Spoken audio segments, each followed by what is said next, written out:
Y ya estamos acá en este episodio, el número 13, Antonio Díaz. No hubo iPhone 13. No hubo iPhone 13. No existió. Saltamos al tiro al 14. Y tampoco hay pisos 13. Pero nosotros no tenemos miedo a la superstición. No. Para que nuestros auspiciadores sepan. Sí. Si usted tiene algún número 13 que queramos ahí, somos este el lugar. programa. Este es el lugar. Este es el lugar. Invitamos a todos los avisadores a ser parte de nuestro programa. Y gracias a los auspiciadores actuales que nos tienen con calorcito en este. Sí, gracias ambiente. a. ¿Qué marca era? Fujitsu. Sí, el mejor. Y tenemos una invitada de lujo. Otra abogada de la plaza. Abogada de la plaza, brillante, que además está en el centro de este tema, sobre todo ahora, por las nuevas legislaciones que se vienen y por los temas de, bueno, ¿qué pasa con los contenidos, sobre todo los contenidos periodísticos, las fuentes, que parece ser muy brillante para la IA en estos tiempos va a ser un tema crucial, digamos, ¿no? ¿O no? ¿La presentamos de inmediato? Por supuesto. Jimena Rojas, ¿cómo estás tú? Pacini. Muy bien, gracias. Muchas gracias por la invitación. Oye, pero muchas gracias por estar acá. ¿Se escucha bien, Mauro? ¿Todo perfecto? Bien. ¿Cómo te encuentras el día de hoy cuando uno ya te conocimos en una vida anterior con estos temas? Porque obviamente está el tema de Google, los medios de comunicación chilenos, sobre todo los escritos, y había ahí una tendencia, pero de repente como que cambiaron el escenario y ahora tenemos a un nuevo villano, si es que queremos llamarlo así, que es la IA. ¿Cómo ves ¿Eres usuaria de IA, de ChatGPT o de Claude o algo, Gemini? Sí, uso Claude Cowork, pero muy limitado. De hecho, los subuso. A pesar del pago que se hace sí. oneroso, ¿no? Sí, nosotros los sobreocupamos, entonces ahí vamos neteando. Compensamos. Somos el promedio. Compensamos. Claro, le preguntamos todo. ¿Y cuál es tu experiencia con la IA en relación a lo que era el mundo anterior? Sirve para determinadas cosas, creo, para lo que hacemos hoy día los abogados, a lo que me dedico yo específicamente, sí. Recopilar información, sistematizar información, sí, ordenarla más que nada y presentarla y trabajar sobre ella. Es para lo que más lo he usado. Oye, pero yo quiero terminar la intro de Jimena, porque yo creo que no. Para los que no saben, Jimena es abogada experta en libre competencia y mercados digitales. Sí. Consultora del Banco Mundial. Quiero ir a pedir un crédito el día de mañana a ese lugar. Justo queríamos hablar de eso nosotros y con ella. Es representante, y la invitamos, porque es representante de COPESA en el caso del Tribunal de la Libre Competencia. ¿Y por qué lo explico? La demanda que hizo Jimena es la primera, o sea, ahora han venido una seguidilla. Malditos copiones. Claro, sí, es verdad. Que desalmada, ¿no? Desalmada que no corta y pega. Exactamente. Digamos, ¿no? Pero Jimena fue la primera en demandar a Google en el mundo de por favor reconoce el contenido que yo he creado en mi sitio y págame un porcentaje de lo que tú ganas. Sí. Y asumo que está ahí en otras demandas de este estilo, ¿no? Con los App Store y con la IA también. Así que bienvenida a estar acá con nosotros. Disculpa acá a mi amigo que, pero es que un poco apurado. Él quiere llegar al tiro. ¿Cuál es tu prompt favorito? Estoy fascinado con que esté la Jime acá. Sí, es verdad. Tienes toda la razón. Yo te pido disculpas en nombre de todo el equipo técnico y humano que hace posible este espacio. Ahora, pero en ese sentido, ya, vamos al tema legal. Efectivamente, esta demanda que es inédita, que es muy importante porque como el precedente que sienta, ¿cambió en algo la introducción de la IA? ¿Lo exagera las bases de esa demanda?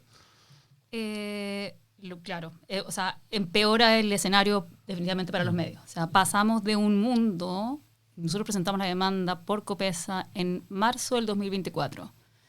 En ese momento, lo que estaba pasando en temas de contenido, nuestra demanda es por contenido y por tecnología de avisaje. La parte de contenido, lo que estaba pasando era que Google estaba presentando varias de sus herramientas como de forma preferente a los medios. Por ejemplo, ponía una herramienta que se llama fragmentos destacados. que era una copia verbatim de textos creados por los medios, contenido periodístico creado por los medios, lo ponía encima del link y era como el core de lo que estaba en el fondo replicando. Entonces la gente lo que hacía era seguir de largo nomás, seguir a más preguntas o seguir dentro videos de Google, y seguir dentro de Google.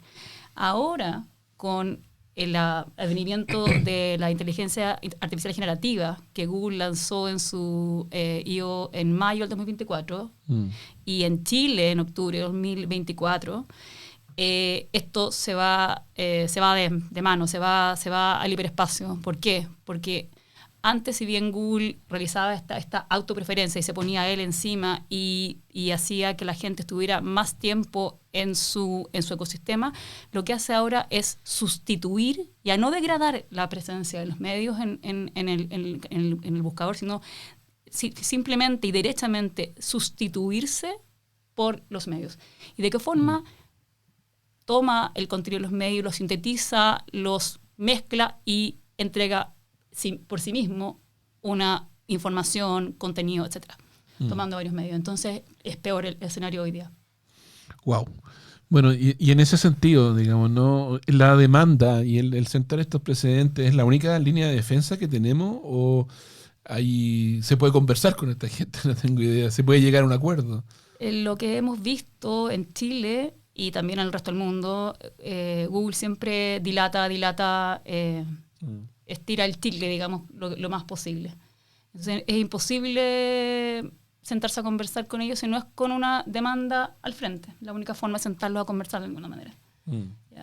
Y también no podemos menospreciar el lobby que hace no solamente Google, hacen todas las plataformas en Chile y en el mundo, tratando de introducir legislación que, por supuesto, las favorezca a ellas y no a los otros usuarios de las plataformas. Ahora, en episodios anteriores... ¿Alguna idea de quién puso en la ley de reconstrucción ese capítulo de que todos los derechos de autor... la plataforma. Perdona si yo soy demasiado ingenuo en esto, pero yo no había escuchado de una legislación así en ninguna parte del mundo, ¿no? Mira. Que está dentro de esta ley como la ley de reconstrucción, digamos, ¿no? La sacaron en la Cámara de Diputados, pero la repusieron de nuevo en el Senado. Porque yo leí el párrafo, no puede ser más genérico. No, es brutal. Es como, por favor, todo tu contenido pásamelo a mí, yo hago lo que quiero y see you later, ¿no? Exactamente. Ahora, pero eso se huele a lobby nomás, no podemos hacer otra lectura. Eso es totalmente lobby y además hay una mezcla, una mezcla que evidentemente, no tengo pruebas, pero no tengo dudas con que esto está escrito por las plataformas. Hay una cuestión también por ley del lobby, hablando de lobby, que uno ha ido viendo en la prensa, precisamente, de reuniones que han tenido los distintos ministros y las referencias expresas que ellos hacen acerca de como el trade-off entre la instalación en Chile de los data centers y que no exista una regulación ex ante de las plataformas en este sentido. Es como una cosa o la otra, haciendo una dicotomía falsa. No tiene nada que ver una cosa con la otra. No tiene nada que ver una cosa con la otra. Pero acá lo que uno ha escuchado de la defensa, ¿no? Sobre todo, por ejemplo, en el Ministerio de Ciencia y Tecnología, que esta es como peregrinación a Silicon Valley, aprender delita, es que venga inversión a Chile. Esa es la única lógica. Sí, pero eso es como la visión más obtusa que hay, ¿no? Porque si vayas a Silicon Valley, nada de esto existe, ¿no? Si el derecho a propiedad intelectual está santificado en Estados Unidos respecto a todo este tipo, y en este caso es copyright además, ¿no? En este caso, claro, lo que pasa es que esto lo están poniendo en un contexto de Text and Data Mining, ¿verdad? TDM. Sin embargo, están metiendo esto que existe en otras jurisdicciones, que existe de formas muy diversas. En Estados Unidos está el concepto de fair use, ¿verdad? Sí.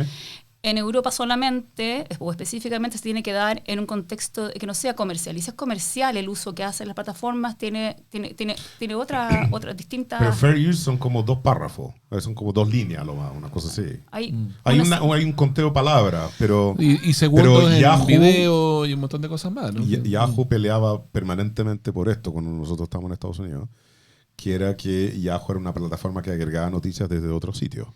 Entonces había una pelea permanente y un acuerdo permanente entre cómo yo soy capaz de retener el usuario en mi sitio. Yahoo monetizaba los page views de las personas dentro del sitio versus a que él haga clic y se vaya del sitio. El que el usuario se fuera del sitio era algo muy costoso. Porque en el fondo, una vez que estoy en el sitio, yo lo que estoy buscando es que tú hagas, si tú hacías dos clics, voy a tratar de que hagas el tercero. Y si haces 3, voy a tratar de hacer el cuarto. Y así sucesivamente. Entonces no hay que minimizar el efecto que tiene sobre un medio que ahora vive del avisaje, el que tu usuario no llegue a tu sitio. Porque el medio solo gana hoy día por Google AdWords, publicidad que ellos mismos venden y por contenido, periodismo de datos, no periodismo de datos, periodismo... ¿De investigación? Claro, pero este periodismo pagado... Déjame mostrarte la tienda de Rosen o algo por el estilo. Que como los infomerciales. Los infomerciales. Esos son como los 3 mundos en que ganan plata hoy día. O sea, objetivamente, que les permiten tener una suerte de ingreso. Bueno, New York Times tiene esta como glorificación de las suscripciones también, ¿no? Que aumentó muchísimo la cantidad de suscriptores. Pero ellos se enfocaron definitivamente en los suscriptores, claro. Pero además se enfocaron en dar la pelea con estos medios, o sea, con los buscadores, porque los buscadores estaban usando su contenido dentro de los sitios de ellos, pero hasta ahí era una pelea que tú podías llegar a un cierto nivel de acuerdo, pero cuando empiezan a usar tu contenido para entrenar sus modelos, es una pelea medio oculta, porque ¿cómo te das cuenta que usaron tu data para entrenar el modelo? O sea, uno puede ahora, ¿no?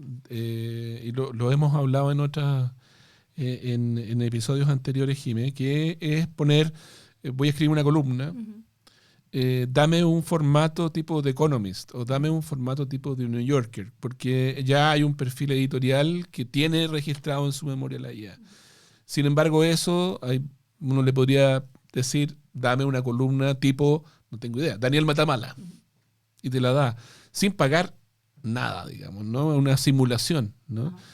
¿Estamos en el terreno legal ahí o estamos en un terreno gris todavía? Estamos en un terreno, desde el punto de vista de la competencia, yo creo que no estamos en un terreno gris. Yo creo que hablando de plataformas digitales, ya ahora integradas con inteligencia artificial generativa, hay un abuso de plataformas dominantes, hay un abuso de posición dominante. Y puede que uno diga, aquí hay un espacio en que está el derecho de autor y que hace un lado para otro. Sin embargo, desde el momento en que una plataforma como la escrita, dominante, con inteligencia integrada con inteligencia artificial generativa, se pone a competir con tu contenido, se compite contigo directamente en el mercado, en este caso de generación de contenido y publicación de noticias, estamos en terreno de competencia. Hay más allá de que se infrinja o no el derecho o la propiedad intelectual, la ley de propiedad intelectual, hay un abuso, existe un abuso, está existiendo un abuso hoy en día. Entonces, sí, yo creo que definitivamente existe hoy día una infracción al decreto de ley 311, que es la ley de competencia. Ahora, ¿y esto cómo se instala con las leyes internacionales, ¿no? Porque voy a ir más allá, ¿no? Los Big Tech también son conocidos en Estados Unidos por no pagar la cantidad de impuestos que pagan otras empresas, ¿no? No sé, lo que paga Google no es lo mismo que paga Walmart, ¿no? En términos de impuestos. Entonces uno ve que hay un montón de gente que no sé si tienen una visión con respecto a su responsabilidad que es muy digna, porque uno lo ve con Zuckerberg en Meta, trata de evadir impuestos, ocupa datos que no son suyos, es como un malvado de Disney, sí. Así, ¿no? Estamos perdiendo un auspiciador ahora, compadre. Pues no es tan malo, no es tan malo, no es. Hay gente mucho peor, por supuesto, ¿no? No, hay un nivel de impunidad y también es impresionante, uno lo puede ver con el nivel de lobby que hacen, con el dinero que gastan en lobby esta plataforma, con la impunidad que actúan, porque saben al final del día pagando incluso los ¿cómo se dice? Las fines, les es más barato. Pagar las multas. Pagar las multas les es más barato y seguir infringiendo la legislación. Entonces, y como hacen esta cantidad de lobby, siempre esperan. Dilatan lo más posible. Hay una cosa que quería comentarles que está buenísima, que pasó hace una semana, una semana en Alemania, y que es muy interesante respecto a Google específicamente y a los resúmenes de AI, a las AI Overviews, que es una corte de Múnich que Google AI Overviews había dicho que 2 medios habían hecho una especie de fraude, los había acusado como en AI Overviews de una especie de fraude, sin poner evidencia ni nada. Y la corte de Múnich dijo, Google creó AI Overviews, eso es una publicación generada por Google, Google es responsable de lo que afirmó. Lo transformó en medio. Lo transformó en medio, exactamente. Que ya había un precedente con Facebook y algunas lo transformó en medio. Y eso noticias anteriores de eso, ¿no? Y considerando, esto es súper importante porque hay aquí que parece poco, pero es muy importante porque uno empieza a calcular, que parecen pocas, pero la cantidad de cantidad de veces que estas inteligencias alucinan puede ser bajísima si uno mira el total, pero si uno mira la cantidad de búsquedas, por ejemplo, en Google diarias o en otras plataformas, y la cantidad de respuestas que dan, la estimación es que del total de búsquedas, el total de respuestas que dan estas AI Overviews, 16.000 respuestas erróneas aparecen al día. O 16.000 respuestas alrededor del mundo. Imagínate la cantidad, si tienen 3 mil millones de usuarios Google alrededor del mundo. Entonces, la cantidad de alucinación, la cantidad de errores de las que podrían ser responsables son enormes. Ahora, básicamente eso es por la percepción de realidad que se forma la gente, ¿no? Porque lo que uno le pide a los medios es que te den una... Y claro, todos los medios tienen sesgos humanos, digamos, ¿no? Para informarte. Pero ellos tienen que hacerse responsables, por tanto, de la visión del mundo que te están presentando. De alguna manera, no sé cómo, si legalmente se dice así, digamos, claro. ¿no? ¿Sí? Entonces, en ese sentido, hay un cambio de percepción que altera desde las elecciones la manera que tenemos de pensar sobre ciertas cosas, ¿no? Estas acusaciones de incentivar el racismo o incentivar las divisiones dentro de los partidos políticos o dentro de los grupos sociales. O sea, ahí hay una cosa que puede ser muy intencionada. ¿O es demasiado paranoico esto? ¿La verdad está en el medio? ¿Cómo lo ves? Yo creo que estamos de verdad creo que estamos frente a algo y estamos de una forma pasmados. Y estoy hablando como sociedad, como legisladores, como gobierno, no solamente en Chile, en varios países, que estamos frente a una plataforma como Google y otras plataformas que utilizan, están integradas con inteligencia artificial generativa, pero específicamente Google, que se ha alimentado y consumido y ha sido también una especie de venas de la Internet abierta, ¿verdad? Y ahora parece que se la comió. Y estamos frente a una plataforma como esa y otras más que simplemente deciden por sí ante sí qué te van a mostrar y qué va a consumir el público. Aquí también aquí hay una cuestión también de comportamiento de los humanos. O sea, que no es como diga que las personas solamente son consumidores y van a comer o van a consumir solamente lo que les es presentado, pero sí hay una cuestión que nos pasa a todos. Y si tú vas por la calle y dices, vas a buscar algo, es algo que cuando tú buscas en un buscador, por ejemplo, en el de Google, que lo tienes probablemente integrado en tu teléfono, ¿verdad? ¿Qué teléfono tienes? Un iPhone. Un iPhone, y tienes Safari. Entonces tienes buscador. Sí, o tengo los dos, ¿eh? Ya. Sí. ¿Cuál es el otro? ¿El Chrome o el...? Chrome es de Google, claro. y Safari está... No, yo estoy completamente... No, pero da lo mismo. El Google momento que Pleno. tú haces el clic en ir al lugar, ya Google Maps te agarró y se acabó. Po. Sí. La cantidad de datos que tiene... ¿Se acabó para mí? No. Para todos. Para todos. Para todos. Para Ya. todos. Ok, pero uno dice, ¿pero para qué quieren mi data? Pues si yo no soy nada en este mundo. Es que es la típica como respuesta Pero que te da la gente. Uno más uno más uno Claro, más sí. uno, y la suma de... De unos. de unos. La suma de unos es el La tema. suma- sí. Yo no tengo rollos con que tengan mi data. O sea, Parece inevitable, ¿no? A esta no altura. tengo rollos, porque en realidad asumo que es el canje de no quiero pagar por la app de mapa y el canje es mi data. Mm. Y siento que en realidad no tengo, yo creo que no tengo un gran problema con que sepas que yo compro en la misma farmacia siempre, porque lo tengo clarísimo. Mm. O sea, él sabe que cuando yo doblo a la derecha en una calle, estoy seguro que sabe que voy a la farmacia. No he querido explotar esa faceta. Pero habiendo trabajado en Yahoo desde el año 2002 hasta al 2013, y habiendo visto todo lo que podías hacer con los datos, en ese entonces, hoy día es infinito. Mm. Entonces, si usted no quiere que jueguen con sus datos, simplemente cómprese un Nokia de los viejos, pues no le queda nada más. Mm. No hay ninguna alternativa con ningún teléfono inteligente en que porque yo creo que una parte de lo que menciona la Jimena acá que es muy interesante, pero no hay un opt-out del network. O sea, si tú te compras un Android, yo creo que no podías hacer nada con ese teléfono si no ponías una cuenta de Gmail por adentro. Mm. Y Apple, si bien es más respetuoso, O que dice al menos serlo, ¿no? Claro, pero tomó una postura más dura. No sé si en el App Store cómo El será. tema de la privacidad de Pero datos. la privacidad de tus datos ha sido mucho más dura.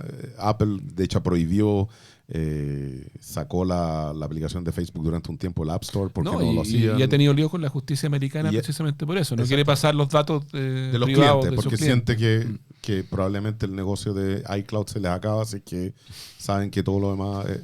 Al final todos son incentivos. Pero yo encuentro que la parte más peligrosa de esto es cuando discriminan con los datos. Entonces, esa parte no tiene control. Tú dices porque replica los sesgos. No, te voy a mostrar artículos que yo quiero. Entonces, yo discrimino. claro, Entonces, sí. en lugar de decir, Mm. déjame mostrarte todo, te voy a mostrar lo que yo quiero. Porque este es el problema que hay hoy día con la IA, que es que no es que tú tenías un botón que diga, de repente lo tenéis que diga cuáles son las que están subiendo más las noticias, cuáles que están las que están bajando más. Pero también las que están subiendo más son las que mostráis en la página. Pues. Si tú no le dais real estate, si no le dais el espacio en el terreno de la página, ¿cómo va a subir? Pues? Entonces, esta pelea de titanes, yo creo que es muy difícil de regular donde estamos nosotros. Somos nada. Somos probablemente media hora de tráfico de lo que recibe Google en el mundo, con suerte. Pero además nos fuimos por un camino súper raro en todo esto. ¿Como Chile, es esto? ¿De qué estamos hablando? Claro, ¿De nosotros porque- tres? No, porque Chile se puso a construir este GPT, este LATAM GPT. Sí. ¿Con qué data entrenáis el LATAM GPT? Con Google. No, pues tenéis que entrenarlo con data scrapeada del sector público, pero no podías scrapear los diarios, po. Mm.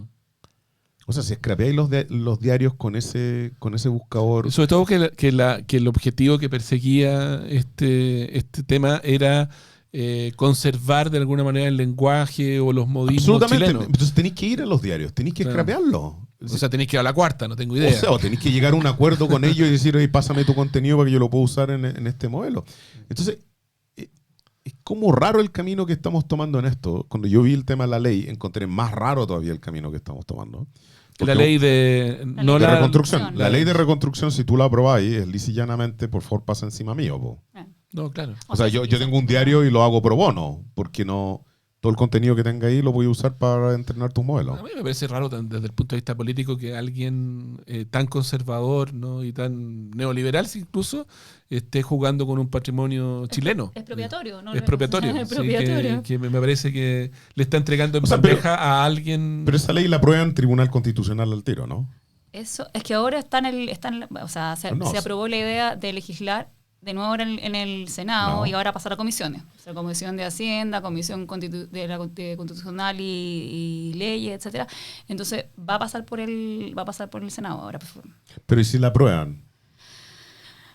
La prueba deberá ir al Tribunal Constitucional, pero si la aprueban, deberíamos todavía, de nuevo, ese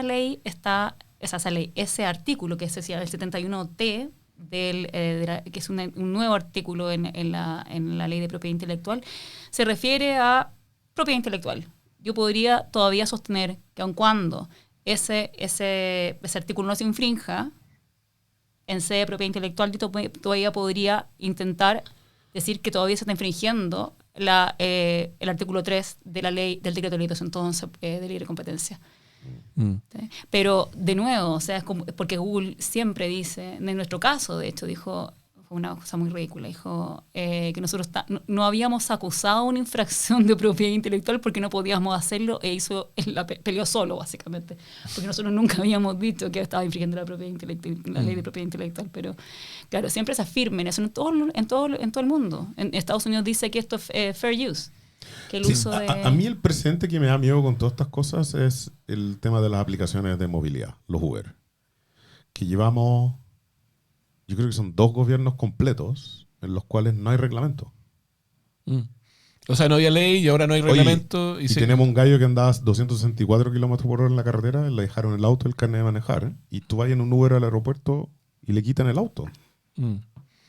Entonces, cuando veo esa ley, así como, primero que nada, sale de la nada, porque es un artículo de reconstrucción que tú decís, ya, pero incentivemos la construcción, incentivemos todos estos caminos tradicionales de inversión, y sale esta ley, yo siento que hay la mano oculta de la economía en alguna parte, pero que es tan sutil que logró poner en esa ley, en esa mega reforma, este artículo. Y lo digo por lo siguiente, mi papá negoció el tratado de libre comercio con Estados Unidos y me hablaba de la práctica de Disney, que es la ley Mickey Mouse, que es una ley, o sea, seguramente tú la conoces, que derecho de propiedad intelectual vencían después de 100 años, 70 años, creo que eran 70, sí. 70. Pero Estados Unidos firmaba acuerdos de libre comercio y en todos los lugares que firmaba pedía extender para las marcas, o sea, los negocios norteamericanos. Aunque ahora se liberó el Mickey Mouse en blanco y negro, pero, oye, el inicial. Te estoy hablando de que se iba a liberar Mickey Mouse en el año 2000 y han ganado 26 años. Son 26 años. Y lograron firmar, yo creo que con Chile, la parte del tratado que extendía el derecho sobre Mickey Mouse. Le decían el tema Mickey Mouse, que era básicamente que tú no ibas a permitir que nadie hiciera una mochila con Mickey Mouse y ahora sin pagar derecho. Hay malls chinos que se basan en Mickey Por Mouse dibujado en blanco y negro. Entiendo también esta parte extremadamente bullante del derecho y de la protección intelectual de Estados Unidos respecto a todas estas cosas, pero la parte que me suena raro es que si tú matas la prensa, ¿quién va a construir contenido? Exacto. O sea, si tú los ahogas con esto, imagínate que aprobamos esta ley de reconstrucción. Tú dices, voy a poder usar tu propiedad intelectual y no te pago por eso.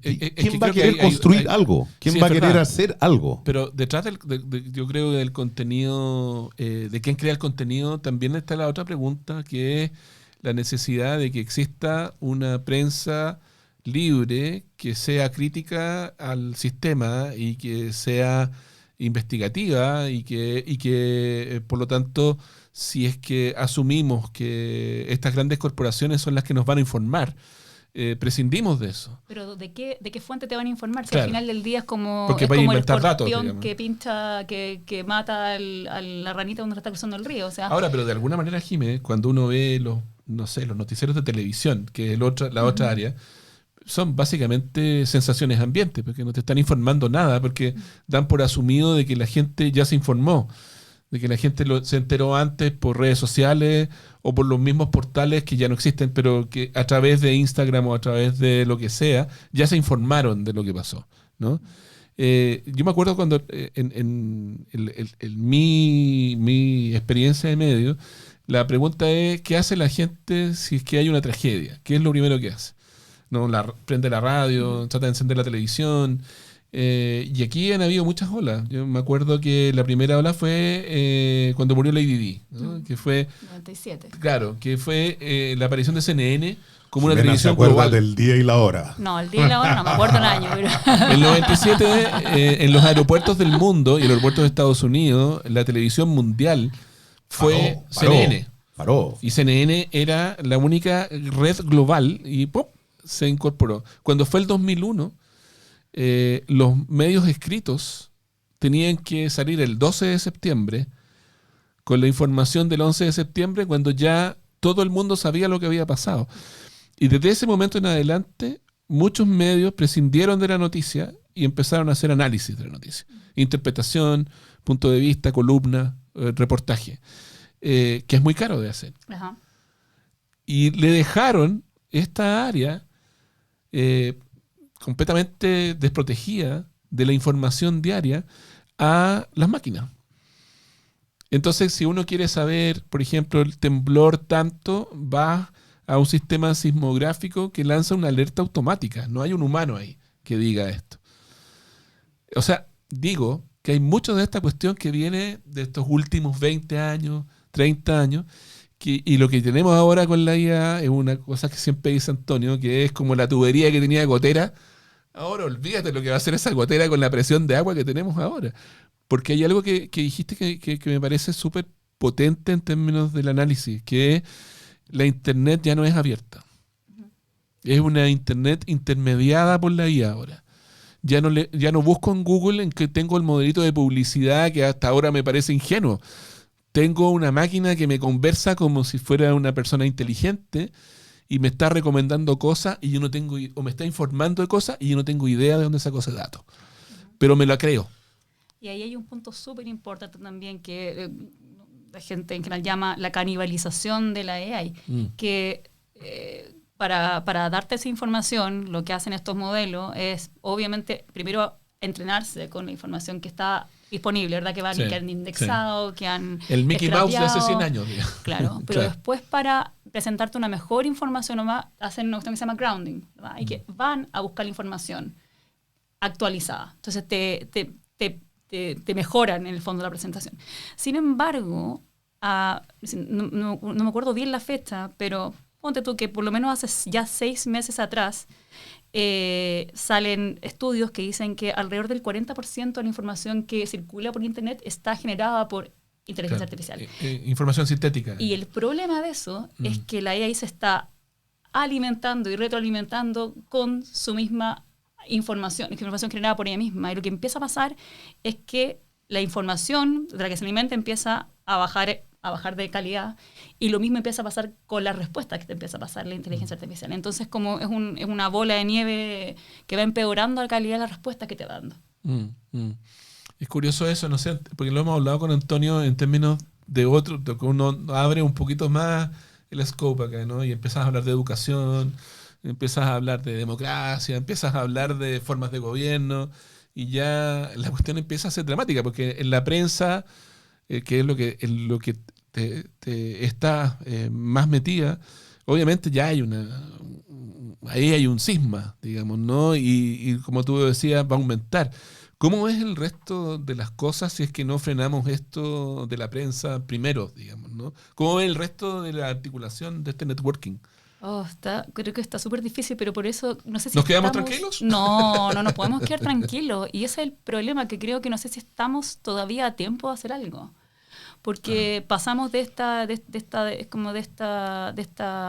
estructura de nuevo de la Internet abierto a una extracción sin límite, de una extracción y monetización de eso. Entonces, o sea, y la extracción empezó bastante antes. Sí, totalmente. Claro. O sea, tú creas Internet y creaste los scrapers, que es una forma programática de extraer datos de todos los sitios web, y lleváis décadas haciéndolo. Pero eliminamos los 10 blue links, que antes era tú ibas, y lo mismo que decía, ¿cómo se llama? Page, era uno de los creadores del 2004 de Google, decía, nosotros queremos que tú entres al Google Search y salgas lo más rápido posible. Nosotros somos simplemente, y lo dijo, nosotros no te queremos retener en nuestro ecosistema. Lo que queremos es que tú encuentres tu destino y vayas a él, que hagas clic. Eso era hasta que Google sacó el Be Good de su lema, y que trató de hacer miles de otros productos. Yo creo que estamos tarde en esto, pero estamos tarde hace mucho tiempo. Sí. Pero estamos tarde a nivel global. Todos están tarde en esto. Yo creo que los franceses han tomado una postura que yo creo que siempre es disidente en esto, ¿cierto? Los franceses son los que construyen portaaviones cuando en realidad no había que todo el mundo les dice no construyan portaaviones, son los que siguen construyendo autos, y en realidad tú decís, y van a seguir protegiendo su mercado de autos y así sucesivamente. Macron, cuando llegó a ser presidente, habló de armar una industria tecnológica en Francia. Y efectivamente Mistral es uno De los protagonistas. de los digamos. protagonistas en esto. Mm. Y yo creo que ha tenido una vista bastante más crítica como Estado respecto a las plataformas y el uso y el mantener el concepto de la industria de las cosas que la sociedad sí necesita. Mm. A mí me da un poco la percepción de que el lado donde estamos nosotros, primero yo creo que hubo un tremendo error del gobierno pasado que fue preocuparse en cómo regulamos esto. Mm. Como si Chile tuviera alguna capacidad de regular Sí. a los mayores contratadores de PhD del mundo. Mm. O sea, Amazon es el que más contrata PhDs en economía. Yo creo que puedes sumar un montón de universidades y te quedas con más universidades que esa. Mm. Cuando yo me acuerdo de Yahoo Labs, que se creó para crear patentes, porque estaba pagando una cantidad de plata gigantesca a otros, porque le decían, lo que tú estás haciendo en tu sitio web es propiedad intelectual mía, me tenés que pagar un royalty. El concepto del mundo de las patentes funciona como misiles apuntados entre Rusia y Estados Unidos, pero ninguno de los dos dispara. Mm. Entonces es básicamente decir, tú IBM me querís cobrar patente, yo te voy a cobrar patente, entonces nos neteamos. ¿Cuánto creís tú que me debí? ¿Cuánto creo yo que tú me debí? Y vamos al saldo, por así decirlo. Mm. Yo creo que Chile no es un lugar donde tú puedas regular qué tiene la inteligencia artificial por dentro. Yo creo que tú puedes regular qué consume, qué data nuestra consume y cómo la consume. Pero tienes que ser súper cauto en cómo lo haces, porque está ahí al extremo de intervenir la prensa o intervenir los medios de comunicación o decir cuándo pueden o no pueden bloquear un contenido. Y lo otro es cómo tú aseguras que estos medios sigan sobreviviendo, porque estamos como en este eje en el cual nadie reconoce que efectivamente esta industria está en una crisis profunda, que es saber reinventarse después de muchos años en que le haya entregado contenido gratis a alguien que ha lucrado con eso, pero que no sabemos si tenemos la plataforma legal para hacerlo rápido. Entonces, es un ámbito bien fino, pero yo me habría dedicado mucho más a trabajar en la legislación de cómo defender los derechos de propiedad intelectual, en este caso, más que tratar de regular los algoritmos. Es verdad. ¿Cómo lo ves, Jiménez? Como dice Antonio, yo creo que, claro, nosotros estamos acá en el sur del mundo. Es difícil que podamos regular nosotros a estas plataformas, pero sí podemos hacer cosas como hacer alianzas, por ejemplo, con la Unión Europea, etcétera, para que esas legislaciones que están siendo aplicables allá sean aplicables también aquí en Chile. Eso uno podría perfectamente tratar de ir negociándolo. De hecho, hay unos compromisos que salieron hace una semana, salieron al principio de junio, y luego fueron mejorados, diría, por la Autoridad de Competencia del Reino Unido a Google, o sea, se los impuso a Google y a Google Search también por resúmenes de inteligencia artificial, y hay el compromiso de que esos compromisos, valga la redundancia, sean aplicados a nivel mundial.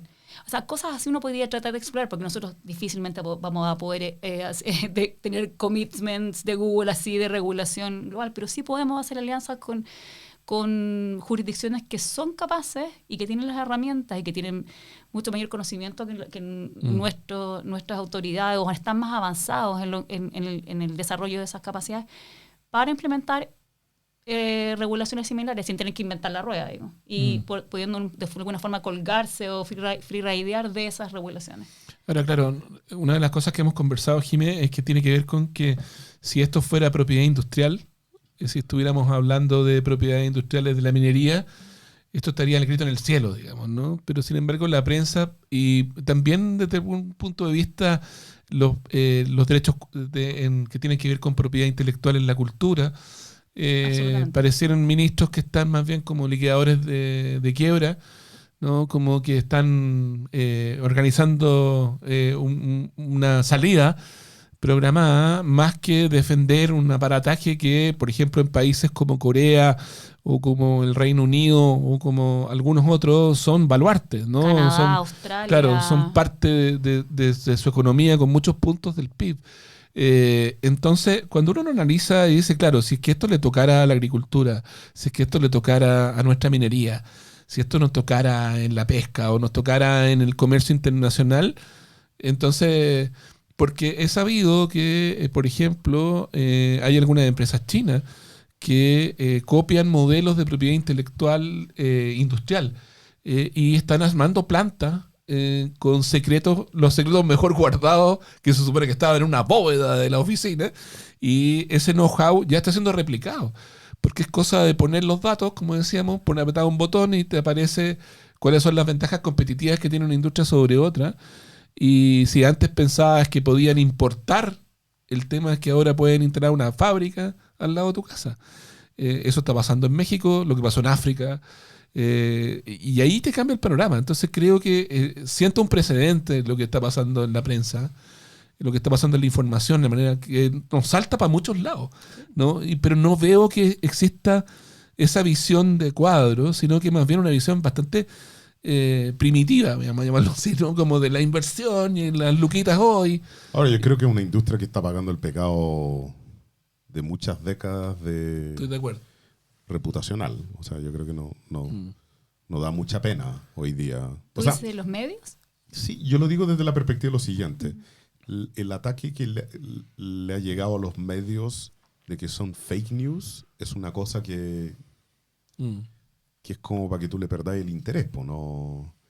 Es como un ataque permanente, ¿eh? Han usado tácticas bien espurias, digamos. Bien espuria, no estoy diciendo que lo sean ni Sí. mucho menos, sino que digo, si tú estáis diciendo todo el día que la prensa tradicional es fake news y que lo único que le podéis creer es el blog de una persona o el tweet de una persona o a lo que sea, no hay fin al tema. O sea, no reputacionalmente no hay una sociedad que diga salvemos a los medios, no.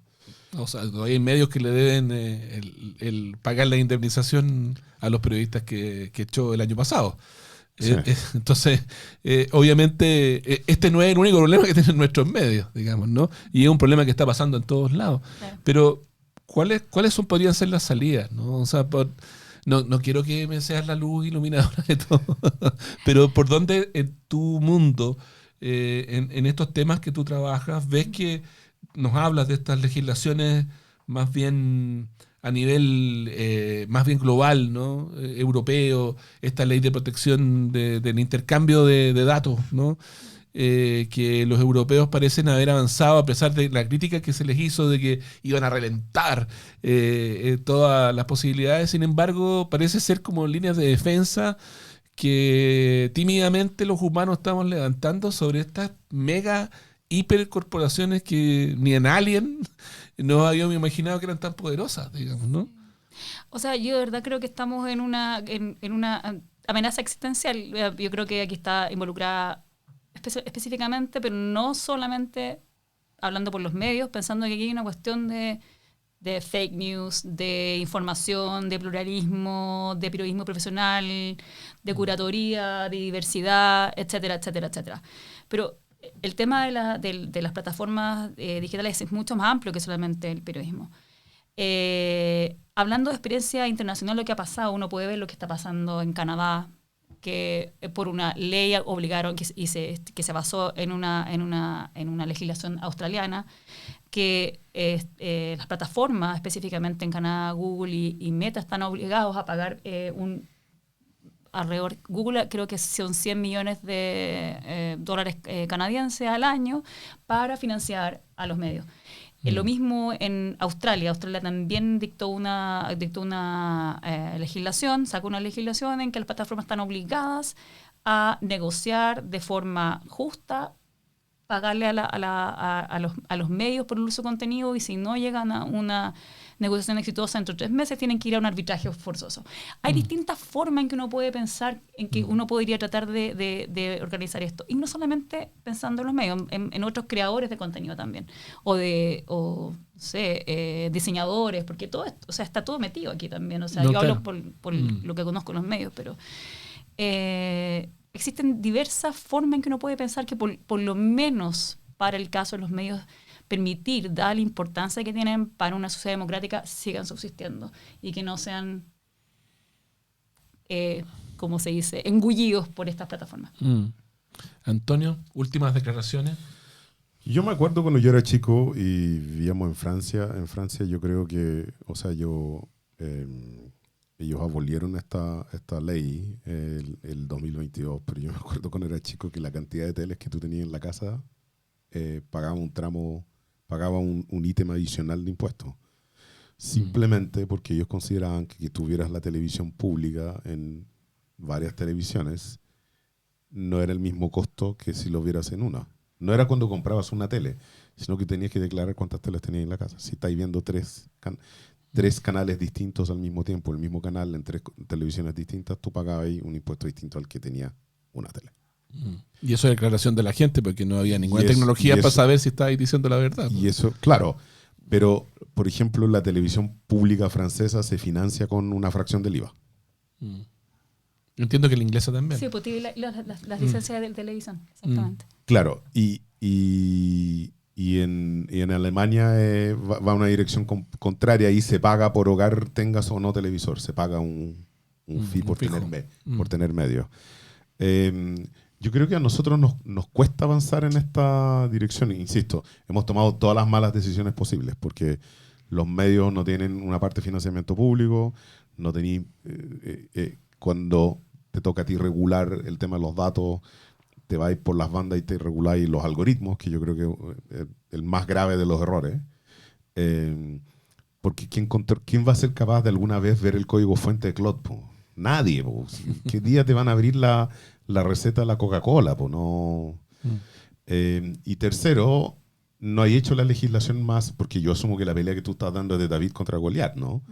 O sea, los medios que están ya sufriendo económicamente con esto hace décadas, además ahora le toca dar una pelea con una empresa que lo único que hace es subir en la bolsa. Entonces... ¿Y quién es la niña linda del baile? Por eso, entonces, todas las decisiones que había que tomar en esto las hemos tomado mal. Entonces la pregunta es, ¿y quién nos podrá ayudar? ¿Y ahora quién podrá defendernos? Sí, yo me quedo con eso también, ¿no? De todos los episodios, este es el más apocalíptico que hemos tenido. Pero no por la Jimmy, sino por el tema, hay que decirlo. La Jimmy ha sido estupenda de estar con nosotros. ¿Algunas palabras finales, Jimmy? ¿En qué tenemos que fijarnos mañana en la mañana? Está difícil en lo Aparte, que pase. aparte el mundial, po. Aparte el mundial. Me parece que ya está pagado ya. No, ya estamos listos con el mundial. Ahí tenía un ente negociador de sus derechos de autor que es acérrimo. Y que le da lo mismo, porque hizo un mundial en Rusia, en Qatar. Nunca he visto a alguien que vaya detrás, persiga a alguien por sus derechos de autor como la FIFA, compadre. Era un susto de todos los... Yahoo tenía un susto y por eso fue auspiciador durante, creo que 10 años o 15 años de la FIFA. Porque tú no podías poner contenido en tu sitio que fuera del mundial, ni mencionar la palabra mundial, ni usar el logo, ni usar las banderas de los países. Era un mamotreco de... que no podía ser en el sitio, que literalmente cuando está el mayor evento deportivo del mundo, perdía ahí todo el tráfico. Entonces, más te vale unirte a ellos que dar la pelea. Poder de negociación. El poder corporativo que tienen, ¿no? Es que ahora dicen que todas las Copas América se van a jugar en Estados Unidos. Todo eso hay que agradecerle a Avalanche. A Avalanche. Joao Avalanche, el padrino. Nada, muchas gracias, Jimmy, por haber estado con nosotros. Muy buena la conversa. Te traeremos cuando seas millonaria y hayas ganado para auspiciar este programa. Sí. Era nuestra verdadera intención. Exacto. ¿no? Estamos poniendo fichitas en esta. Estamos poniendo fichitas en el juicio. Vamos, Jimmy. Muchas gracias, Jimmy. Vamos a prender una velita. Una velita, gracias, sí. son unas varias. Nos vemos. Nos vemos. Chao.